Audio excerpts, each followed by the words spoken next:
Dr. Mahfuzah。OK， 那大家我们就等会儿这几个小时的时间呢，就用心的去听，然后呢，用心的去记录，然后呢，也希望能够把这一些的技能技巧能带到我们的那个教学里面。OK， 好嘞。好，我们再过一会儿呢，我们就开始。Dr. Mahfuzah, boleh kalau nak start boleh start anytime.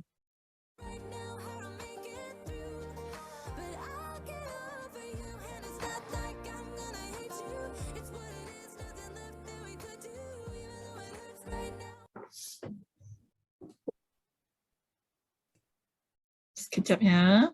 Boleh.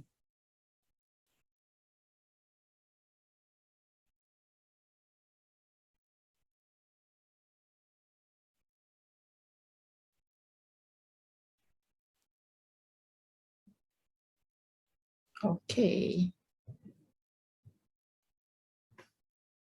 Okay. Boleh nampak ya? Boleh nampak. Okay. So, saya boleh cakap dalam bahasa Melayu and English. I mix boleh ya? Boleh. Okay, boleh. Okay, hi everyone. Assalamualaikum warahmatullahi wabarakatuh. Good morning, salam sejahtera. Saya ucapkan kepada semua. Okay, my name is Mahfuzah binti Zainol. I am an occupational therapist working with Ministry of Education di Putrajaya, di Kementerian Pendidikan. So basically, I got my PhD in occupational therapy from UKM early this year.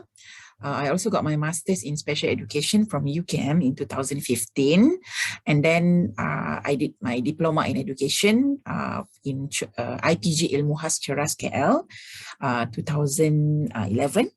Actually, previously I had my degree in occupational therapy from Cardiff University UK in 2010.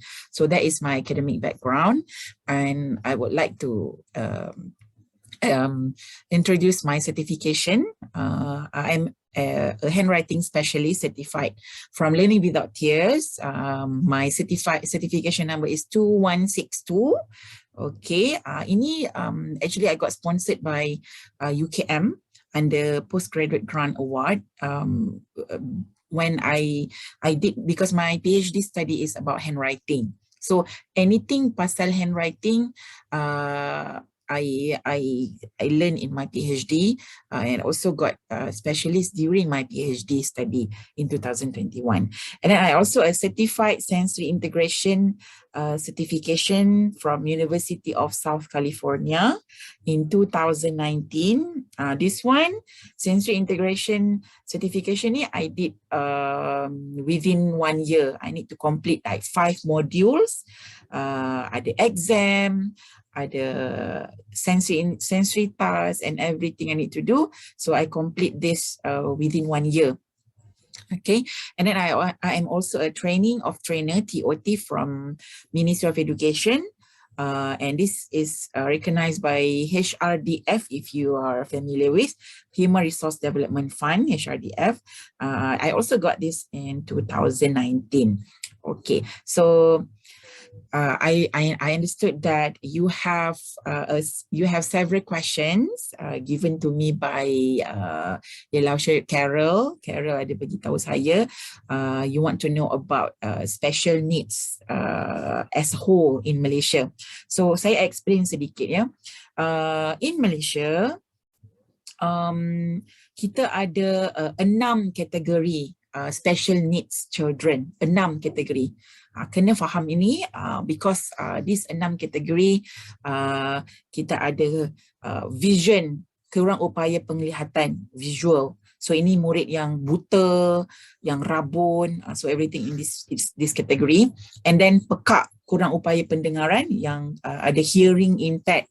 So ini dia kena pakai hearing aids, ataupun murid ini, kanak-kanak ini dia ada menjalani CI, cochlear implant operation, untuk masukkan implant dalam telinga dia. Okay, so this is kurang upaya pendengaran dalam kategori pendengaran. And then kita ada kurang upaya pertuturan, speech problem. Speech problem means speech in terms of dia sengau, dia cakap hal-hal macam tu kita tak faham, or kurang kita boleh faham. Yeah, this is kurang upaya pertuturan. And then kita ada physical disability, ini yang kita boleh nampak, yang ada kursi roda, yang pakai kursi roda, pakai tongkat and everything, physical. Okay, cerebral palsy fall in this category. You know what is cerebral palsy? Kids yang ada di limb cerebral palsy means yang dia bila lahir dia ada problem with kurang oksigen dekat otak dia. It happens during masa kelahiran, so dia akan effect on physical. So cerebral palsy effect on physical, and then kita ada masalah pembelajaran, learning difficulties, learning disorder, learning difficulties. So learning difficulties ni yang paling ramai sekali di Malaysia. So dekat this category kita ada autism, ADHD, dyslexia. Dyslexia under the category of SLD, specific learning difficulties, ADHD, Down syndrome, okay, global developmental delay, GDD, so fall in this category, masalah pembelajaran. And we have another category which is kurang upaya pelbagai, meaning that the combination of any five of this category. Contohnya this kid dia dyslexia, and then dia also ada speech problem, something like that. Oh, this kid ada Down syndrome, ada autism and dia buta. So dia masalah pembelajaran and kurang upaya penglihatan. So dia ada dua kategori, dia akan jadi kurang upaya pelbagai, meaning that combination of more than one category. Kita ada kategori buta dan pekak. So ini memang sangat mencabar because dia tak nampak dan dia juga tak dengar. So very difficult to do intervention for these children. But we do have that because cognitive dia sangat okay. Okay, so this is 6 kategori yang kita ada di Malaysia. Okay, but saya nak fokus more on murid yang dalam kategori this category, murid masalah pembelajaran yang learning difficulties. So dalam learning difficulties ini, kalau kita tengok yang learning difficulties is under LD. Okay, out of semua, this is data, the latest data, not 31 Januari, this is 31 Jun, 30 Jun yang lalu, like bulan 6 yang lalu, kita ada, this is January, so we have 107,120 orang murid yang ada special education punya problem, okay, under this 6 kategori. Kalau kita tengok, when you all tengok dekat situ, yang paling ramai dekat mana? Which one? Which category?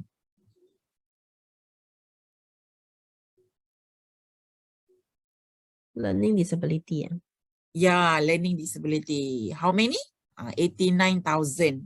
So learning disability yang paling ramai sekali. Yang lain-lain tu sangat sedikit. In fact, kalau kita tengok dalam data dalam like 5 years ke belakang, 5 years back, untuk yang pendengaran, penglihatan, physical and others, dia punya bilangan dia stagnan, tak ramai, stagnan saja. Kalau 3,000, next year pun 3,000, penglihatan pun sama 3,000, dia tak 2,000 lebih, so dia tak banyak.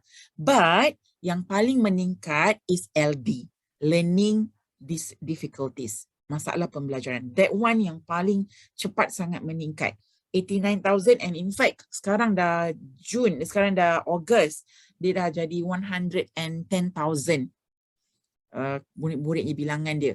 Okay, so 90,000 something lah, 90 plus thousand. Okay, so dalam kategori murid-murid LD, kita ada autism, kita ada ADHD, Down syndrome, ID, intellectual disability, we have specific learning difficulties.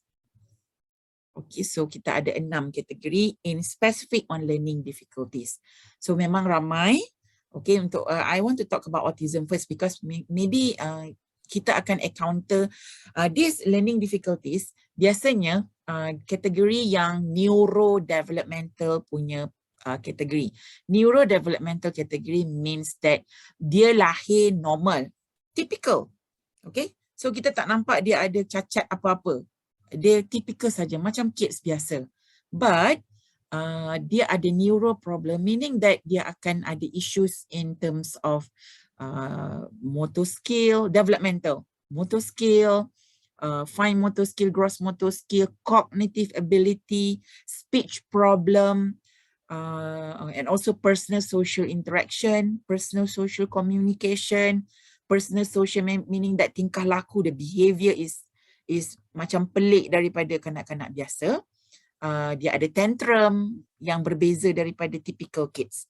Okay, so these are the things yang kita panggil on neurodevelopmental issues.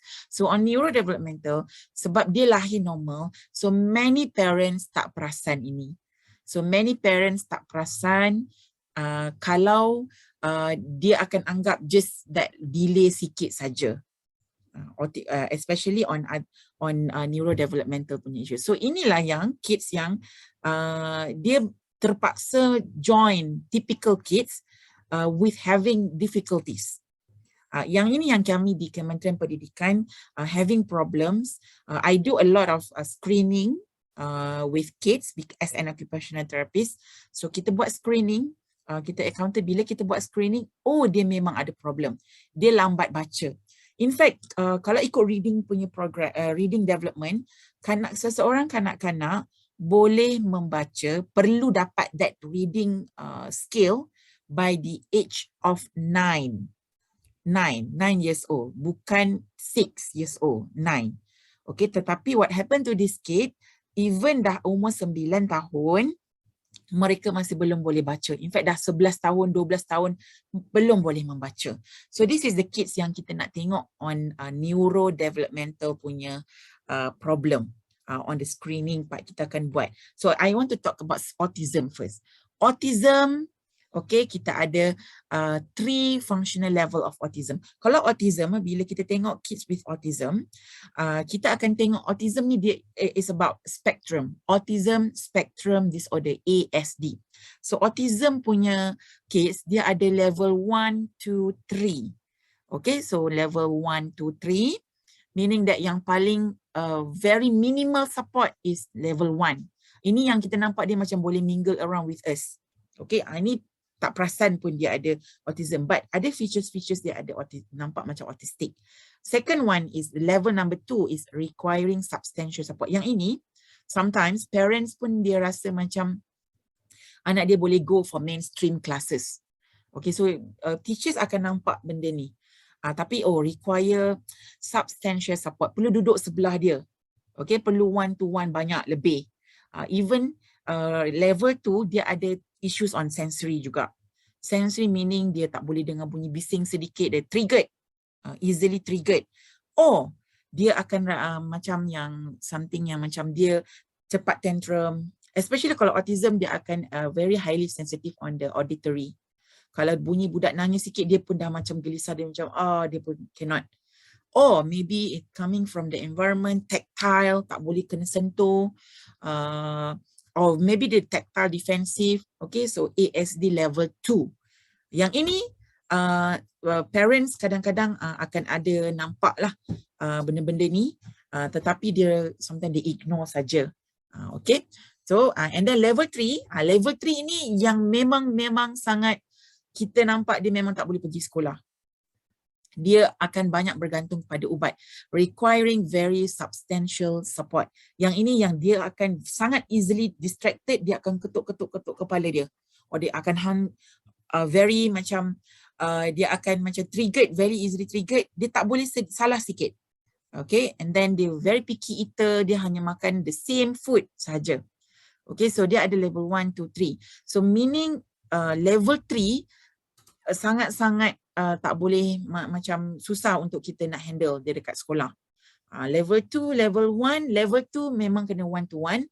Level 1 dia perlu support but minimal support. Okay, so this is 3 level of functional autism. Kita pernah dengar dulu ada pernah words referring to autism, nama dia Asperger. Kalau pernah dengar Asperger syndrome. Okay, Asperger syndrome doesn't exist anymore. Asperger syndrome kita gantikan dengan ASD level 1. Asperger tu adalah yang the lightest features of autism. So level 1. Level 1 tu kita kalau this is the newest punya term untuk autism, dah tak ada dalam perkataan Asperger. Okay, so ada 3 level of autism. Okay, so macam mana kita nak detect autism ni?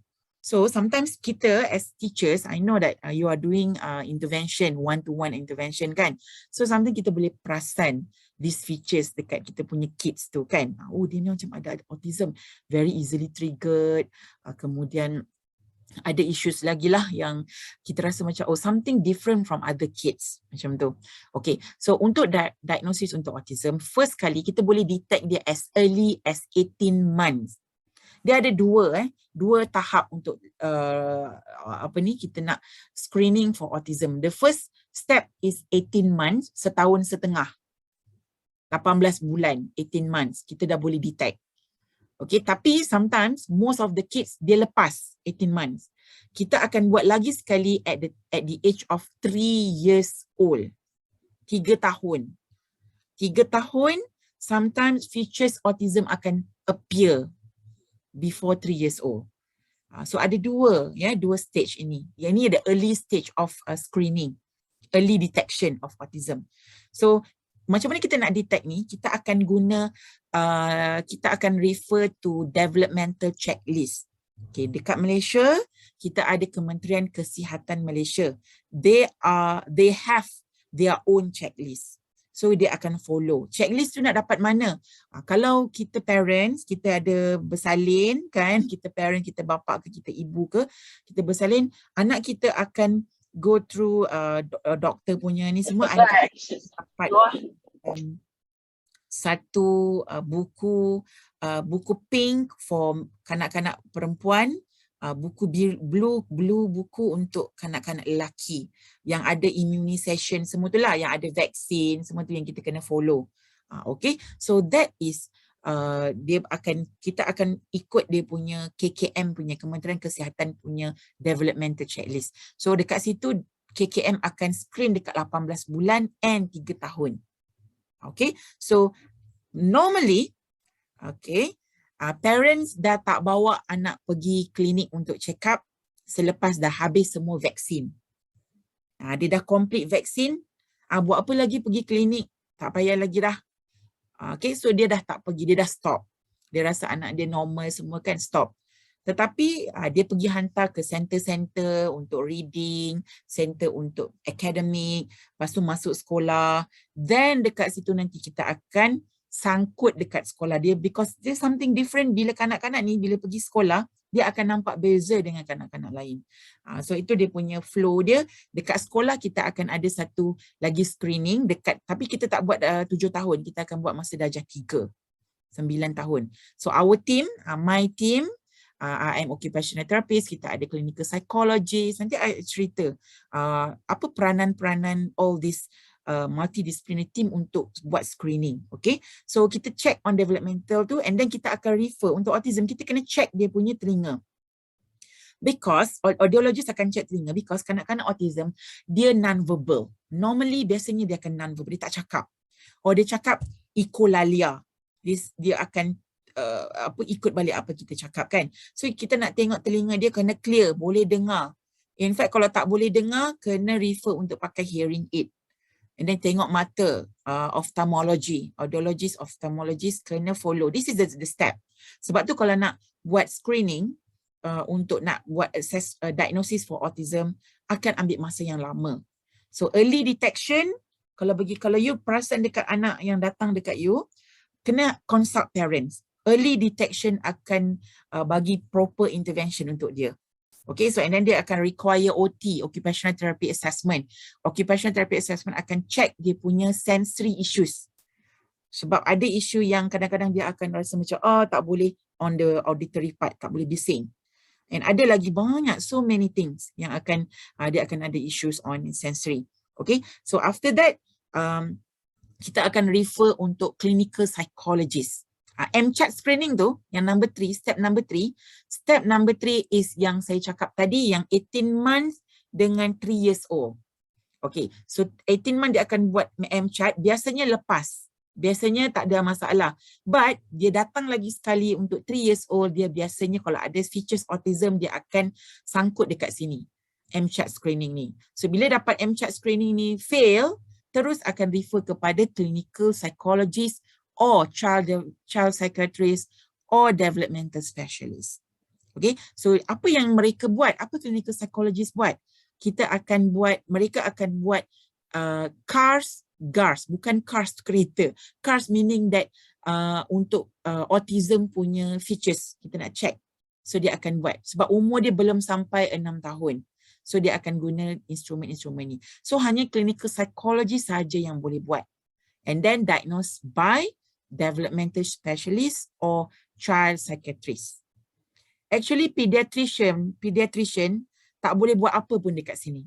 Because pediatrician, if you refer to pediatrician hanya tengok on the physical medical issues. Bukan on neuro part. Because autism is on neuro. Sebab tu bila kita refer kepada pediatrician akan cakap, oh anak ni sihat je, okey, tak ada apa-apa isu. Because on the kesihatan, on the medical, tak ada isu. But on the neuro, dia ada problem. So that is why kena refer kepada doktor yang tepat. Siapa doktor yang tepat? Child psychiatrist dengan developmental specialist. Okay, clinical psychologist yang number 4 tu, clinical psychologist is not a doctor. Dia adalah psychologist yang buat assessment ini. Dia akan bantu doktor untuk buat the decision. Okay, and then barulah kita akan start intervention. Actually intervention can start early. Intervention kalau you detect anak ini ada problem in terms of development, kita boleh just start the intervention already. Okay, so and then boleh apply card OKU everything. So OKU card sometimes parents they refuse untuk buat. Okay, sebab diagnosis and OKU card is two different things. You must understand, you must guide the parents.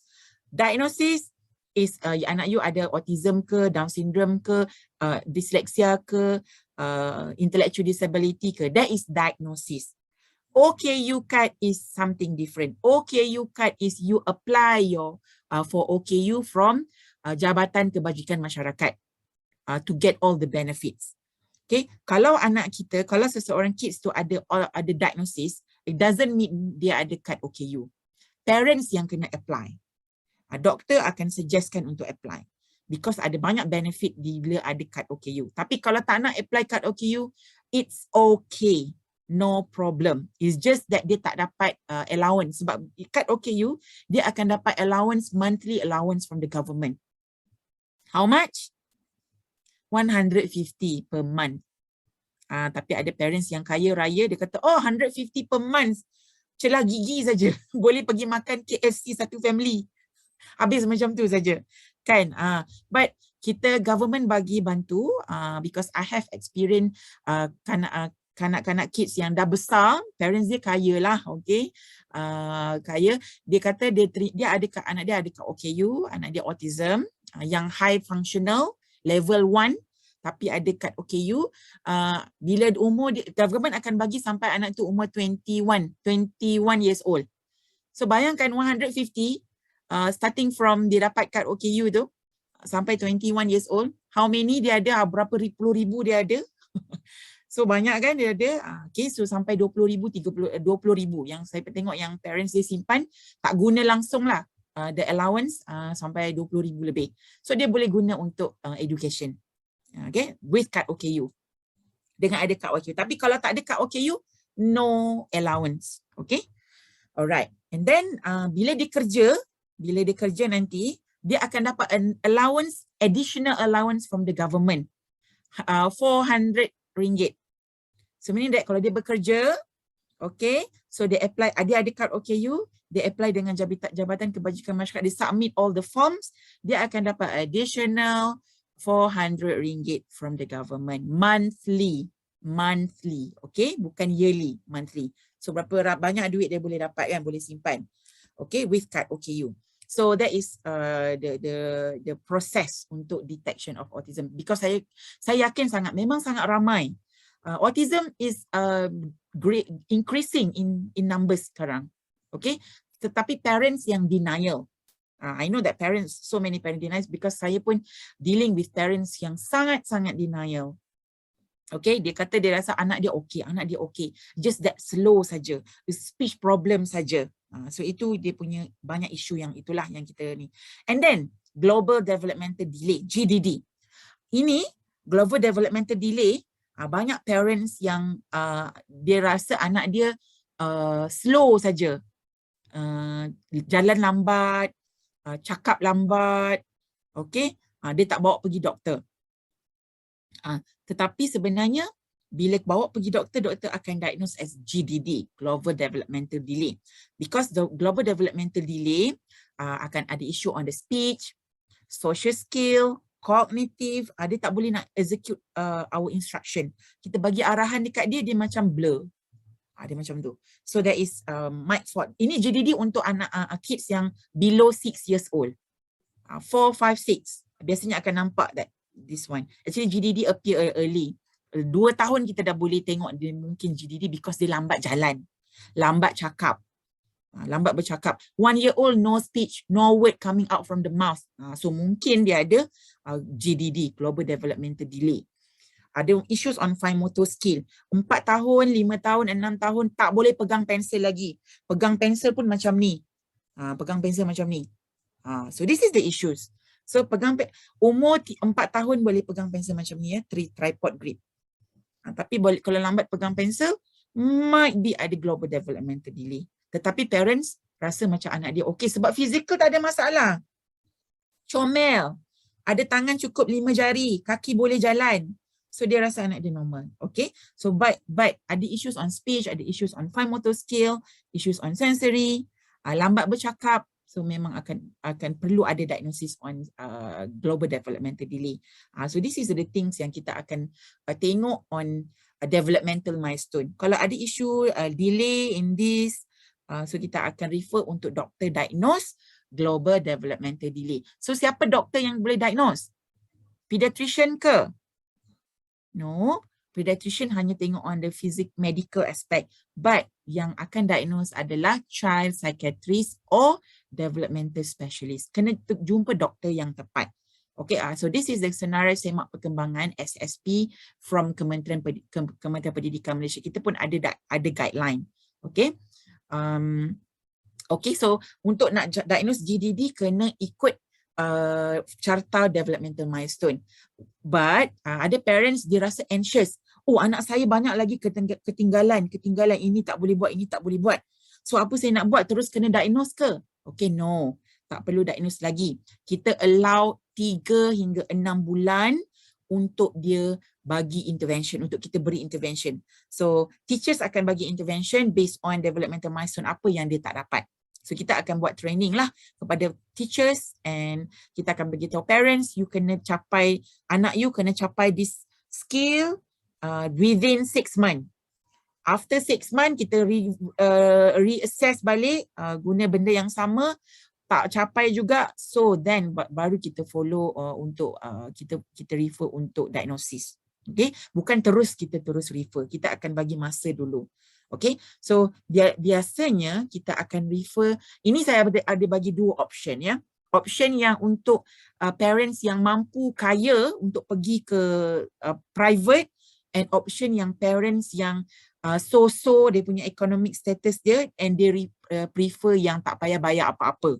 Okay, so kalau option parent yang kaya raya yang mampu nak pergi, okay, saya suggestkan kalau kita buat screening, bagi tahu parents untuk pergi jumpa child's clinical psychologist untuk buat IQ test, whatsoever all the tests on the developmental, on the neuro part, clinical psychologist, and then diagnose, kena disahkan oleh child psychiatrist dengan developmental specialist. Itu boleh pergi ke Prince Court, boleh pergi Sunway Medical, boleh pergi kita ada Jiwa Damai Psychology Center.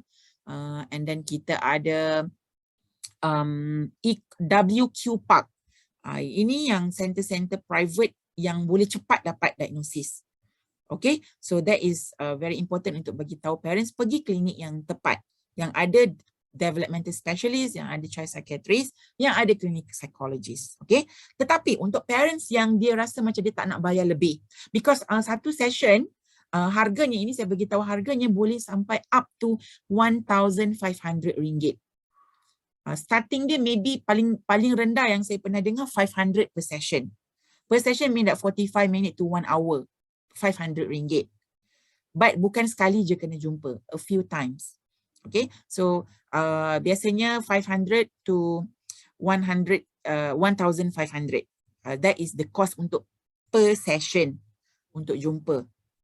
Okay, so kalau parents yang mampu, kita boleh suggestkan itu sebab dia cepat, sangat cepat. Okay, untuk parents yang dia not prefer untuk bayar lebih and they still have time, okay, sebab tadi kalau dia nak cepat, okay, sekarang dia tak nak cepat, dia nak lambat-lambat, biasa-biasa dia nak go for intervention first kan. So kita boleh suggestkan pergi ke klinik kesihatan. Klinik kesihatan ini percuma. Okay, klinik kesihatan jumpa dengan family medicine specialist. Di klinik kesihatan kita ada family medicine specialist. Ini under government. Tak payah bayar apa-apa as long as you ada My Kit, My Card. Percuma. Kalau tak ada My Kit, My Card itu kena bayar. Sebab kita servis government adalah percuma untuk rakyat warga negara Malaysia.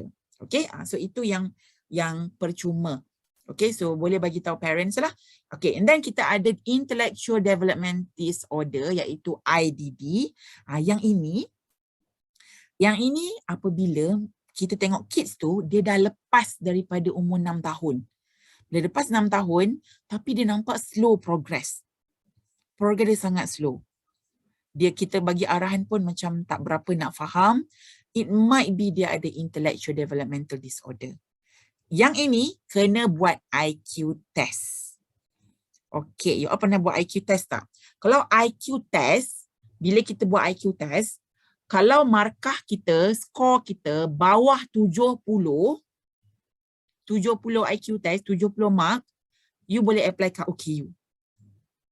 Kita boleh apply kat OKU under ID, intellectual disability. So maksudnya kalau dalam bahasa sebelum ni lembam. Itu you pernah dengar lembam, pernah dengar terencat akal. That is the word yang lama-lama dulu. Sekarang kita dah tak pakai. Sekarang kita pakai ketidakupayaan intelek. Intelek dia macam low sikit. Kita bagi arahan kena ulang banyak kali baru dia faham. That is the category on ID. Bila kita buat IQ dia bawah 70. Tapi kalau IQ dia atas 70, dia tidak dikategorikan sebagai ID. Mungkin memang slow lah, tapi IQ dia okey sahaja. Okay, so macam mana nak buat IQ test ni? IQ test ni boleh buat dengan clinical psychologist. Berapa umur yang kita boleh buat IQ test? Kena umur 6 tahun ke atas. 6 tahun ke bawah tak boleh buat IQ test. Okay, so 6 tahun ke atas baru boleh buat IQ test.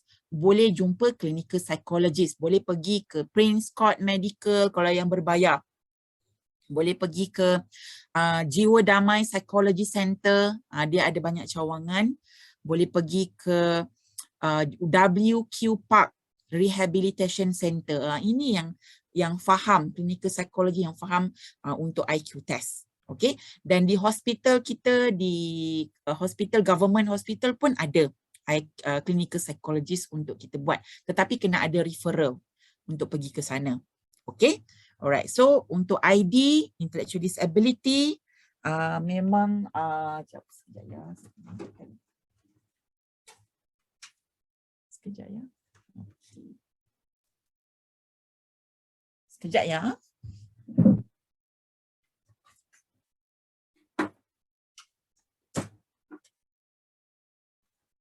Okay, alright. Sorry, saya punya bateri. Okay, next. Kita tengok.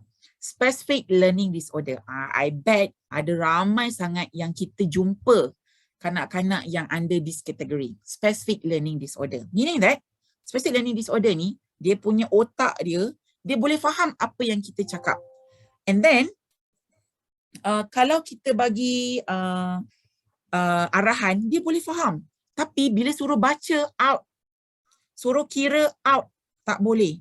Tapi banyak cakap. Kalau mulut tu, popet, semua dia cakap. Okay, so this is the category under specific learning disorder. Meaning that dia bukan kategori ID tadi. ID tadi IQ dia low. Sekarang ni, specific learning disorder, IQ dia normal.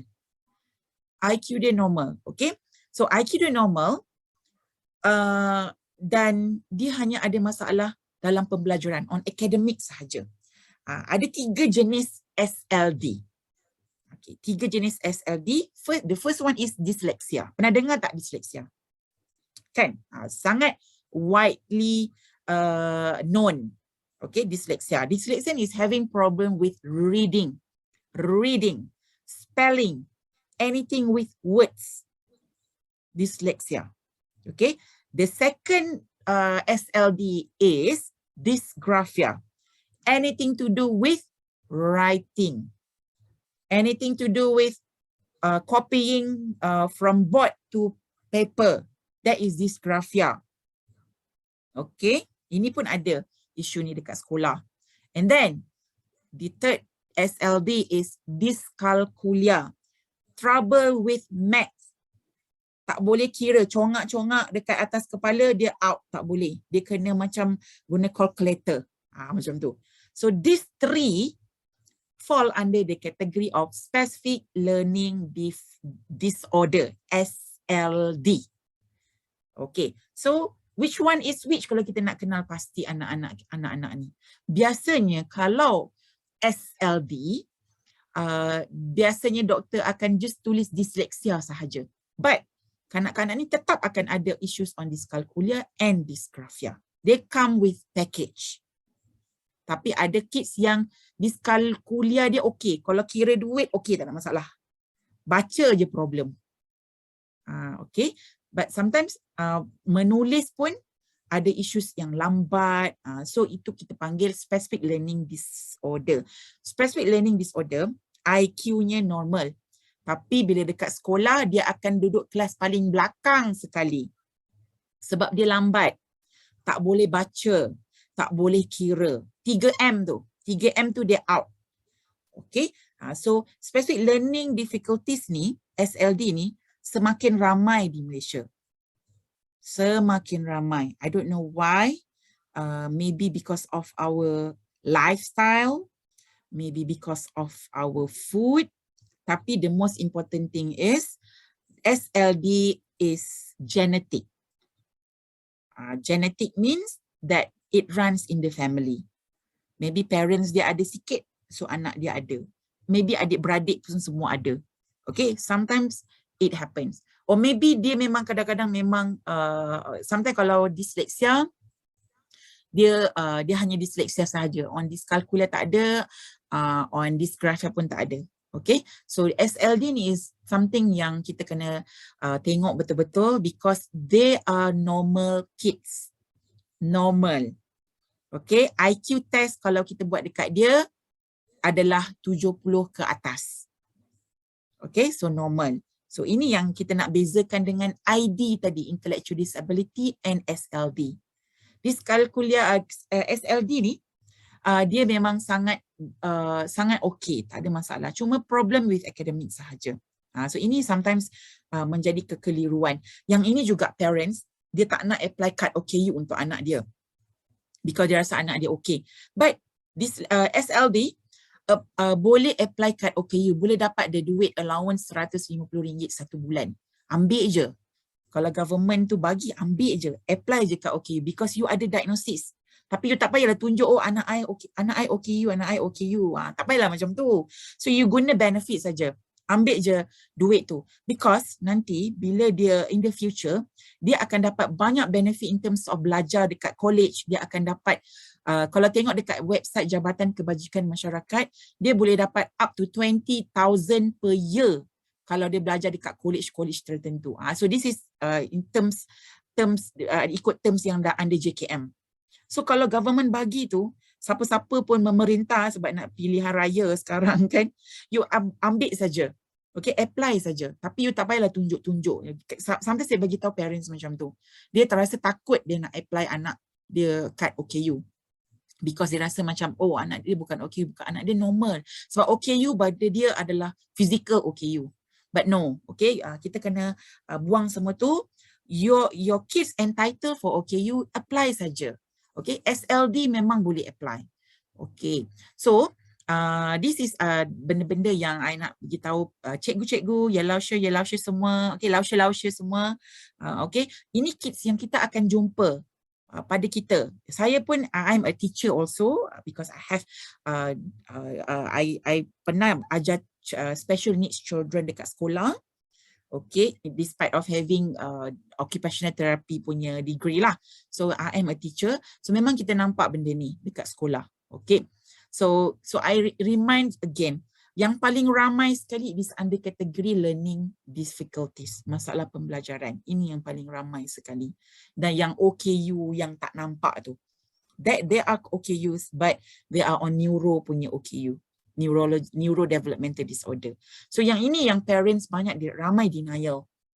In fact kalau kita pergi sekolah, okay, kalau kita pergi sekolah, parents kita akan buat screening kan. Bila darjah 3, kita akan buat screening. Parents ramai kata, oh saya tak nak apply kat OKU untuk anak saya. Anak saya normal. Tapi anak dia ada diagnosis dyslexia. Ada diagnosis ID. Dia tak nak apply juga. So dia kata, kita cakap, okay, it's up to you. Because decision ini adalah decision from parents. Tetapi saya akan beritahu the pros and cons kepada parents tersebut. Supaya dia tahu, oh, bila anak dia ada diagnosis, anak dia bila dalam exam, ini under Kementerian Pendidikan, bila dalam peperiksaan SPM, kita sekarang hanya ada SPM saja. UPSR dah tak ada. PT3 dah tak ada. So hanya SPM sahaja. Bila ada diagnosis dyslexia, ada diagnosis autism, ADHD and so on, anak dia boleh dapat masa tambahan dalam exam. And then boleh dapat pembantu shadow aid untuk dia tengok dia one to one dalam exam untuk suruh dia jawab soalan. And kita boleh suruh dia jawab soalan menggunakan komputer. And then kita ada lagi, kalau dia dyslexia ni sebenarnya cerdik pandai. Tapi bila menulis dia tak boleh. So kita allow dia untuk dapat reader, pembaca soalan and jurutulis jawapan. Sampai tahap itu. Tetapi ramai parents dia tak nak. Sebab dia tak nak apply kat OKU, dia tak nak ada diagnosis tu. So rugilah. Jadi biasanya yang datang kepada kami di Kementerian Pendidikan, bila parents sudah tahu yang benefit ni. So datanglah pada umur 16 tahun, 15 tahun, oh I nak apply kat OKU untuk anak I. Sebab apa? Oh next year nak SPM, nak dapat all the benefits. Oh macam tu pula. So itu yang berlaku. So rugilah, you kenapa tak apply awal-awal, kata you dapat RM150 satu bulan daripada awal lagi. Kan? So baru sekarang baru you nak datang kepada kita untuk diagnosis. Ini dah ramai kes sekarang, 15 tahun, 16 tahun baru dia datang untuk nak diagnosis tu. From us, KPM. Untuk nak dapat the benefits dalam SPM. So rugilah kan?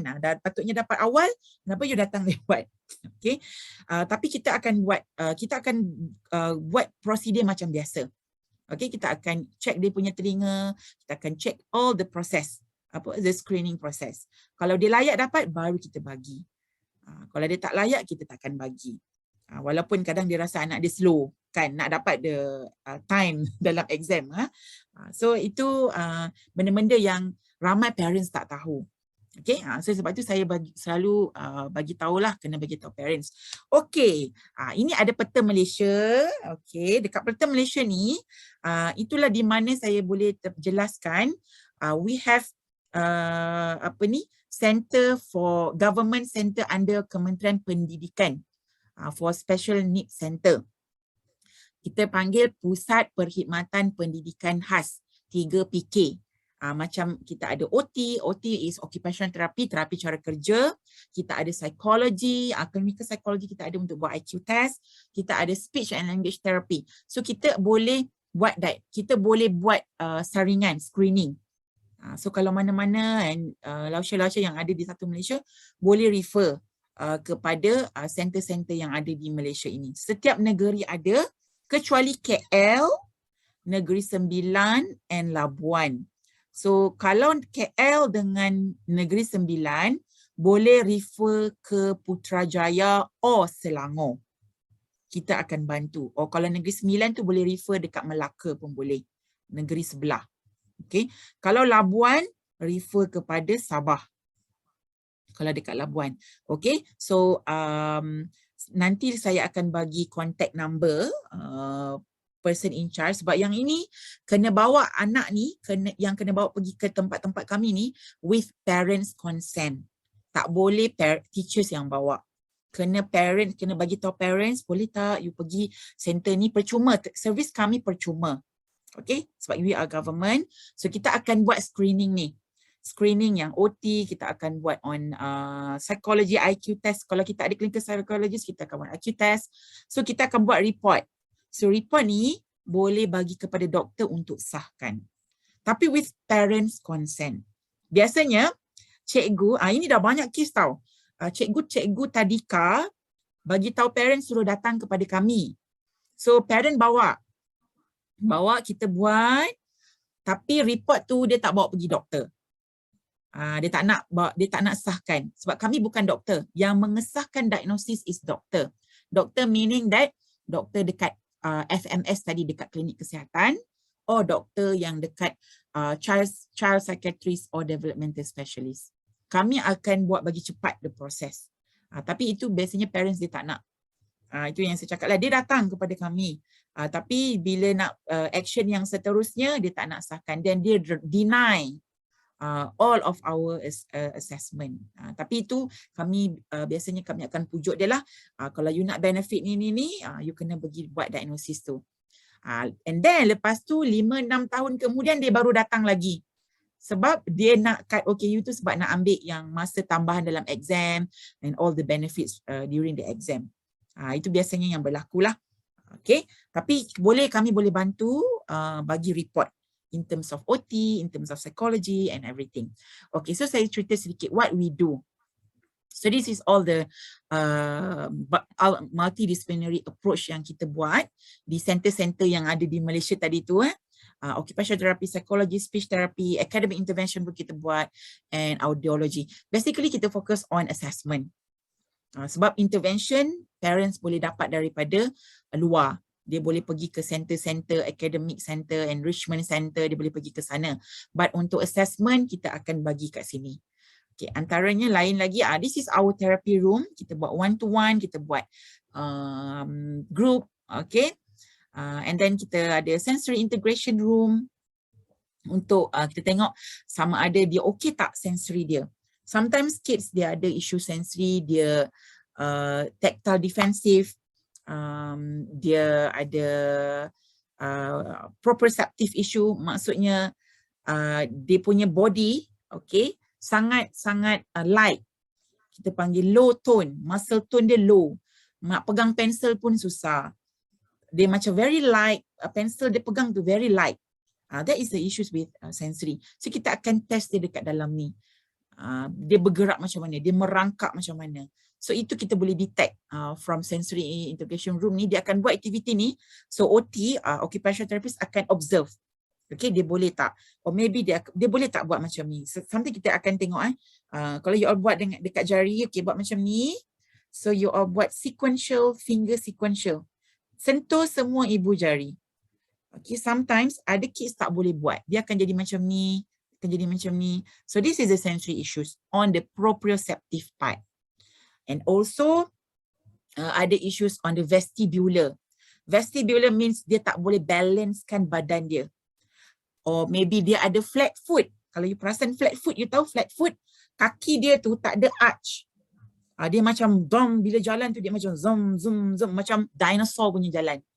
Macam gajah punya jalan. Dia bukan macam catwalk. Kalau kucing kan catwalk kan, dia macam boleh silang-silang kan. Tapi dia tak. Bila flat foot dia akan jalan macam gajah, macam dinosaur. So ini akan ada isu balancing. Balancing sangat berkait rapat dengan vestibular. So kita akan tengok. Because vestibular, sensory integration, ini semua akan contribute untuk dia punya neuro punya development. Sangat berkait rapat. Okay, so the sensory integration room. So this is multisensory room. Multisensory room ni, this is different from tadi. This is more on visual, on interoception, something like yang macam nak tengok dia punya respon kepada environment, kepada visual cahaya. Okay, so this is multisensory. This is occupation therapy room. So we have sama ke dengan you all punya center? One to one? Sama? Tak sama? Okay. So this is our occupation therapy room. This is screening yang kita buat. So kita akan test lah. Dia boleh tak buat pinching grip and everything. So kita test. Semua tu kita akan record. Okay. So then we have group intervention. So this is group intervention.